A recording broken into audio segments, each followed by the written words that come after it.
Exactement, nous sommes toujours sur l'autoroute A1 où les deux bus du Paris Saint-Germain sont en train de fendre l'autoroute A1. Alors on a arrêté la circulation sur une partie de l'autoroute et vous le voyez sur ces images de Colline Chambrol. Le dispositif est assez impressionnant de motos privées et de scooters privés juste derrière les deux bus du Paris Saint-Germain avec des fumigènes sur cette autoroute A1. Alors il y a une excellente ambiance, aucun débordement autour de cette autoroute. C'est assez exceptionnel de voir ça, ça rappelle les images de la Coupe du Monde 2018 et on peut voir aussi passer sur cette autoroute A1 les deux bus avec marqué champion d'Europe. C'est aussi ça de partager avec l'ensemble des automobilistes qui rentrent de vacances sur ce week-end prolongé, de pouvoir voir aussi ces champions d'Europe qui sont avec la coupe aux grandes oreilles juste à l'entrée du premier bus du Paris Saint-Germain. Et donc voilà, la parade continue, on va arriver dans quelques minutes, dans 5-6 minutes sur le boulevard périphérique avant de rejoindre l'avenue de Matignon.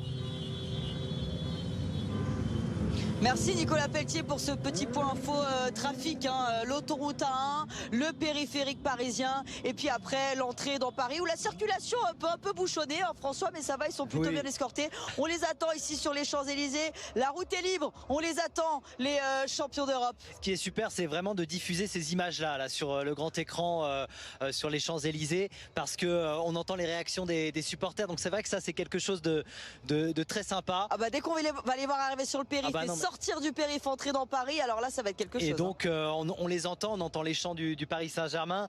Il y a un chant qui est symbolique et qui est souvent chanté en ce moment, c'est après tant d'années de galères et de combats. Voilà. S'il y a bien un jour pour chanter, c'est aujourd'hui. C'est le chant du PSG très représentatif et c'est vraiment le chant préféré là depuis tout à l'heure. Il a été chanté, le Paris Saint-Germain a d'ailleurs posté une vidéo sur ses réseaux sociaux, les joueurs et le président Nasser Al-Khelaifi lui-même ont chanté cette chanson dans les vestiaires hier. Et ceux qui ne connaissaient pas ce chant, je pense que maintenant ils le connaissent, même les gens qui suivent de loin le Paris Saint-Germain, maintenant ils connaissent les paroles par cœur qui sont des paroles évidemment très représentatives de ce qu'a été le club, le PSG. Alors Laure, on parlait tout à l'heure de ce sacre du Paris Saint-Germain, de ce qu'il représente.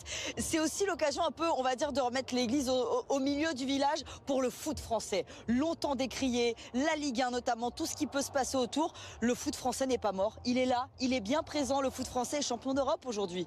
Ouais, je pense que c'est important, forcément dans notre championnat, qu'on ait quelques galères économiques, notamment liées aux droits télé.